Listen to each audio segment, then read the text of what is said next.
Ankusam news కి స్వాగతం. Retired RIO, తర్వాత లెక్చరర్స్ కాలనీ అసోసియేషన్ ప్రెసిడెంట్ని. మా లెక్చరర్స్ కాలనీ, రాజీవ్ కాలనీ చుట్టుపక్కల ఉండే దాదాపు 10-12 కాలనీలంతా కూడా ఈ డంపింగ్ యార్డ్ వల్ల ఇబ్బంది పడుతున్నాము. గత 10-15 సంవత్సరాల నుంచి మేము అన్ని ఎమ్మెల్యే గారులకి, ఎంపీఎల్ గారులకి, తర్వాత చైర్మన్లకి, కమిషనర్లకి అందరికీ కూడా ఎన్నోసార్లు విన్నవించినాం. ఒకసారి మన మున్సిపల్ ఆఫీస్ దగ్గర ధర్నా కూడా చేసినాం. ప్రతి ఒక్కరు కూడా తొలగిస్తామని చెప్పిన వాళ్ళే కానీ ఇంతవరకు తొలగించలేదు. మాకు ఉదయము మంచు కప్పినట్లు ఉంటుంది. ఆ ఏరియా అంతా కూడా పొగతో నిండిపోయి ఉంటుంది. ఆ శ్వాసకోశ సంబంధ వ్యాధులు ముసలి వాళ్లకు ఎక్కువగా ఉంటాయి. మరి అటువంటి వాళ్ళు విపరీతంగా ఇబ్బంది పడుతున్నారు. చిన్నపిల్లలు కూడా ఊపిరాడక ఇబ్బందులు తలెత్తున్నాయి. మరి ఈ విషయాన్ని మన ఎమ్మెల్యే గారి దృష్టికి ఆయన ఎన్నికల మేనిఫెస్టోలోనే ఆయన చెప్పింది ఏమి, డంపింగ్ యార్డ్ షిఫ్ట్ చేస్తామని మొట్టమొదట ఆయన ఇచ్చిన వాగ్దానం. కానీ ఇంతవరకు అది పూర్తి కాలేదు. ఉదయం ఇంతవరకు చెప్పినట్ల దాదాపు 40-50 ట్రాక్టర్లు అక్కడికి వస్తే అది బయోడైవర్సిటీ ద్వారా వెళ్ళేది 2-3 ట్రాక్టర్లు మాత్రమే అనేటట్లు అయిపోయింది. రోజు రోజుకు అది ప్రవర్ధమానమై పెరిగిపోతానే ఉంది, కానీ కొండ మాదిరి దాని నుంచి తొలగించడం లేదు. మరి ఈ విషయము ఎన్నిసార్లు విన్నవించినా మరి మార్చి లోపలనే కంప్లీట్ చేస్తామని చెప్పని ఎమ్మెల్యే గారు చెప్పినారు, కానీ ఇంతవరకు చేయలేదు. కాబట్టి అందరికీ, మా ప్రభుత్వ అధికారులందరికీ, తర్వాత ప్రజాప్రతినిధులందరికీ తెలియజేసేది ఏమంటే, అనంతపురంలో విస్తరించి ఉన్న ఈ పొగను, డంపింగ్ యార్డ్ వల్ల విస్తరించి ఉన్న ఆ పొగను రానికుండా మాకు వెంటనే విముక్తులను చేయాలని చెప్పని కోరుతున్నాం.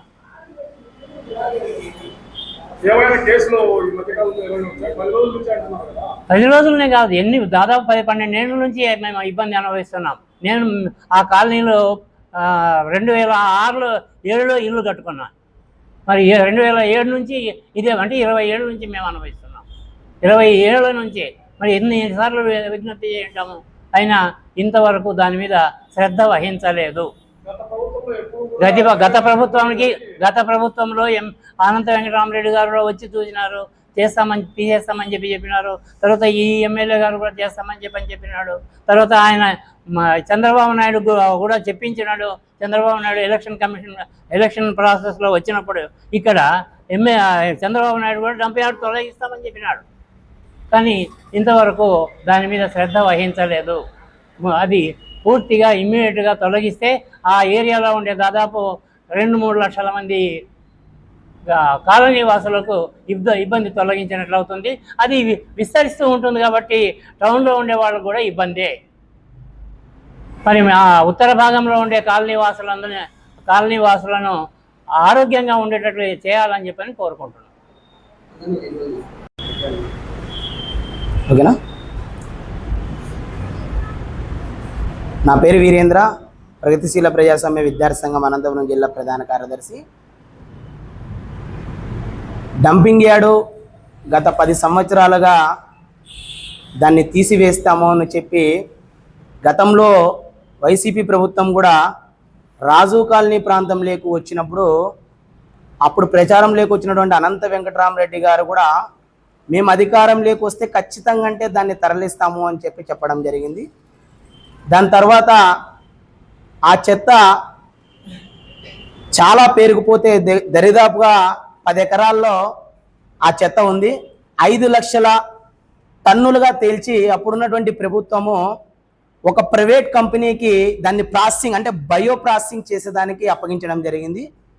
దాంట్లో అవకతవకలు జరిగి మొన్న 2024లో తెలుగుదేశం ఎమ్మెల్యే గారు ప్రచారానికి వచ్చినప్పుడు కూడా, నేను అధికారంలోకి వస్తే వాళ్ళు చేయలేకపోయారు, మేము అధికారంలోకి వస్తే ఖచ్చితంగా అంటే దాన్ని ఎత్తేస్తామని చెప్పారు. ఎత్తేస్తామని చెప్పి 2 సంవత్సరాలు గడుస్తూ ఉంది. 5 లక్షల టన్నులుగా దాన్ని ఆ బయో మైనింగ్ చేస్తాము, దాన్ని ఎల్ఎన్టీ వాళ్ళకి ఇలాంటి మిగతా కంపెనీ వాళ్ళకి మేము అప్పగించాము. దాని ద్వారా ప్రాసెసింగ్ ద్వారా వచ్చేటువంటి ప్లాస్టిక్ వ్యర్థాలని సిమెంట్ కంపెనీలకి, మట్టిని రైతులకు అప్పగించి ఆదాయ వనరుగా దాన్ని తీర్చిదిద్ది 2 సంవత్సరాలలో ఆ 10 ఎకరాలని ఒక పార్కును తలపించే విధంగా, అంటే 2026 జనవరి కల్లా ఒక పార్కును తలపించే విధంగా మేము చేస్తాము అని చెప్పినటువంటి పెద్దలు ఈరోజు విపరీతంగా వారం రోజులు అవుతా ఉంది. మంటలు వ్యాపించి చుట్టుపక్కల 4 కిలోమీటర్ల మేర పొగ వ్యాపించి చిన్న పిల్లల దగ్గర నుంచి పెద్దల వరకు శ్వాసకోశ సంబంధిత వ్యాధులు కావచ్చు, కంటికి సంబంధించినటువంటి వ్యాధులు కావచ్చు వ్యాపిస్తూ ఉన్నాయి. మేము ఒకటే ఇక్కడ చెప్పదలుచుకున్నాం, మంత్రి నారాయణ గారు వచ్చారు, స్వచ్ఛాంధ్ర చైర్మన్ గారు వచ్చారు. వీళ్ళందరూ కేవలం ఆర్భాటపు ప్రచారాల కోసం వచ్చి దీని ద్వారా 12,000 కోట్లు లాభం వస్తుంది, లేదంటే 100 కోట్లు లాభం వస్తుంది, 200 కోట్లు మున్సిపాలిటీకి లాభం వస్తుంది అని చెప్పినటువంటి వీళ్ళు ఈరోజు మున్సిపాలిటీ డంపింగ్ యార్డ్ని తరలించలేదు. అంటే తరలిద్దాము అని చెప్తే నాగిరెడ్డిపల్లిలో ఉన్నటువంటి ప్రజలు, నారాయణపురంలో ఉన్నటువంటి ప్రజలు అప్పుడు పెద్ద ఎత్తున నిరసనలు చేయడం జరిగింది. తద్వారా మేము దాన్ని నిలిపివేస్తున్నాం, వేరే చోట ఎక్కడో మారుస్తామని చెప్తా ఉన్నారు. ప్రతిరోజు 50 వార్డుల నుంచి దరిదాపుగా 40-70 ట్రాక్టర్లు అక్కడ చెత్త వేస్తూ ఉన్నాయి. అంటే చెత్తను తీసేస్తాము, వేరే చోటుకి తరలిస్తాము అనేది పక్కన పెడితే ఉన్నదాన్ని ప్రాసెసింగ్ చేయలేక, అంటే ఉన్నదాన్ని ప్రాసెసింగ్ చేసి అడపదడప ప్రాసెసింగ్ చేసి, అంటే ఒక రోజుకు 40 ట్రాక్టర్లు లోపల వస్తూ ఉంది, 2 లారీలు మాత్రమే బయటికి పోతా ఉంది. తద్వారా అక్కడ ఉన్నటువంటి ఒక 5 కిలోమీటర్ల మేర తద్వారా ఈ పొగ వ్యాపించి ప్రజలు తీవ్ర ఇబ్బందులు పడతా ఉన్నారు. దీని మీద తక్షణమే ప్రభుత్వాలు చర్యలు తీసుకోవాలి.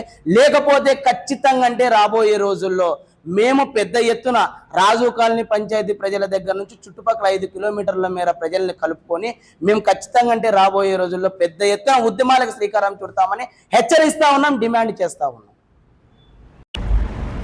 మిత్రులారా, ఈరోజు అనంతపురం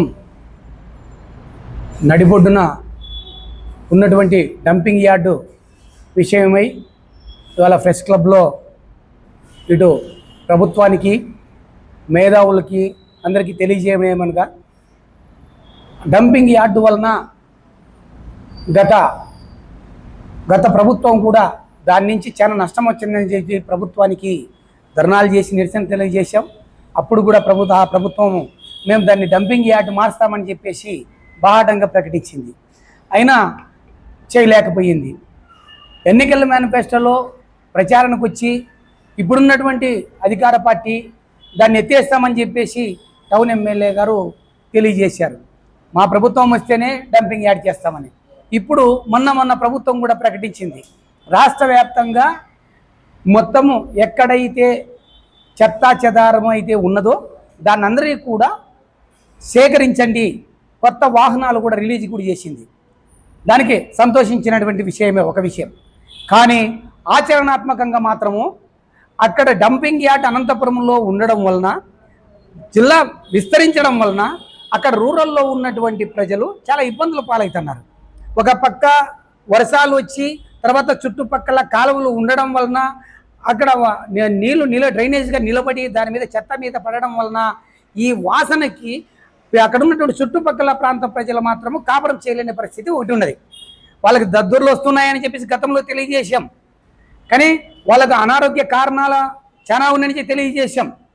కానీ ప్రభుత్వాలకు ప్రకటిస్తున్నారు, కానీ ఆచరణాత్మకంగా వచ్చే పరిస్థితికి వచ్చినప్పుడు దాన్ని తీసేస్తున్నారు, పక్కన విస్మరిస్తున్నారు. మరి దాన్ని ఎవరు చేయాలి? ప్రభుత్వాలు ఉన్నటువంటి చేయాలి. మరి ఇప్పుడు దానికి అదేవిధంగా నీకు దాన్ని పక్కన తీసేసి ఎక్కడో నర్సనేకుంటకి మారుస్తామని చెప్పేసి మొన్నటి వరకు కూడా అన్ని ప్రకటించినారా? దాని ప్రకారం ప్రకటించారు. దాన్ని నర్సనేకుంట కాడ స్థలం చూసినప్పటికి కూడా దానికి ప్రకటించే పరిస్థితిలో లేదు. మరి దాన్ని చేద్దామనుకునే పరిస్థితుల్లో ఎన్ని ధర్నాలు చేసినప్పుడు కూడా ప్రభుత్వాలు స్పందించట్లేదు. మరి దీనిపైన ఏ విధంగా ఉంటుంది? ఒక పక్కేమో 40 లారీలు వస్తున్నాయంటే బయట నుంచి, తర్వాత 40 ట్రాక్టర్లు వస్తున్నాయంటే ఇక్కడ 10 ఇంకా ఎక్కువే వచ్చేసింటాయి. ఈ డంపింగ్ యార్డ్ పెరిగిపోతూనే ఉంది. దాన్ని సైక్లింగ్ చేసి విద్యుత్తును ఉత్పత్తి చేయాలి, ఓ పక్క ఎరువులు తయారు చేయాలి. బాగా ప్రకటిస్తున్నారు తప్ప ఇంతవరకు కూడా దాన్ని ఆచరణాత్మకంగా తక్కువ. ప్రజలు అనారోగ్య కారణరీత్యా చనిపోతున్నారంటే ఎవరికి బాధ్యతది? ఎవరు నిర్ణయం తీసుకోవాలి? కానీ ఎన్నిసార్లు తెలియజేయాలి? ఒక్కసారి ఒక ప్రజాస్వామికవాదులుగా ఎవరైనా ఖండించినాడు, తెలియజేసినారు అంటే దానిపైన ప్రభుత్వాలు వెంటనే స్పందించాలి. ఇది ప్రజలు అంతమంది ఇబ్బంది పడుతున్నారు, ఆ పంచాయతీలు ఎంతమంది ఇబ్బంది పడుతున్నారో అది మీరు కూడా వచ్చి అక్కడ 2 రోజులు కాపురం ఉంటే, ప్రజాప్రతినిధులు కానీ తర్వాత కొన్ని వర్గాలు ఆడికి వచ్చి ఉంటే తెలిసిపోతుంది. బ్రతకలేక రూరల్ ప్రాంతంలో చాలా మంది జీవిస్తూ ఉన్నారు పరిస్థితి ఉన్నది. వాళ్ళు చాలిచాలని జీతాలతోనో ఏదో కూలి పని చేసుకొని టౌన్లో ఉంటే ఎక్కువ వస్తామని ఎక్కువ మంది రూరల్ ప్రాంతంలో బాడు కట్టలేక వరకు ఉన్నారు. ఆ వాసనకి నీకు మొత్తం చచ్చిపోతున్న పరిస్థితి ఉన్నది. మరి టౌన్లోకి వస్తే బాడుగా ఎక్కువ కట్టాలని చెప్పి వాళ్ళు చచ్చిపోతూ ఉన్నారు. మరి దీనిపైన ఏంటి పరిస్థితి? ఇప్పుడున్నటువంటి ప్రభుత్వం ఏ విధంగా అయితే మీరు ప్రకటించినారో దాన్ని వెంటనే స్పందించాలి. ప్రభుత్వం ప్రకటించిన ప్రకారము ఆ డంపింగ్ యార్డ్ని పక్కన తరలించాలి, లేకపోతే సైక్లింగ్ చేసి మొత్తం ఎరువులు తర్వాత విద్యుత్ తర్వాత ఇమ్మీడియట్గా తయారు చేయాలి. లేని పక్షంలో ఈ మొత్తం అన్ని ప్రజా సంఘాలను కలుపుకొని ఇవాళ ఒక సంఘమే కాదు, ఇప్పుడు కూడా ప్రజా సంఘాలు ఒక 5-6 మాత్రమే కలిసినాయి. మొత్తం జిల్లాలో ఉన్నటువంటి మొత్తం అన్ని పార్టీలను కలుపుకొని బలమైన ఉద్యమాలు చేస్తాము. మీకు రోడ్లు నిర్బంధం చేస్తాము. దాన్ని ఖచ్చితంగా ప్రభుత్వానికి వ్యతిరేకంగా బలమైన ఉద్యమాలు చేస్తామని హెచ్చరిస్తూ తెలియజేస్తున్నాను.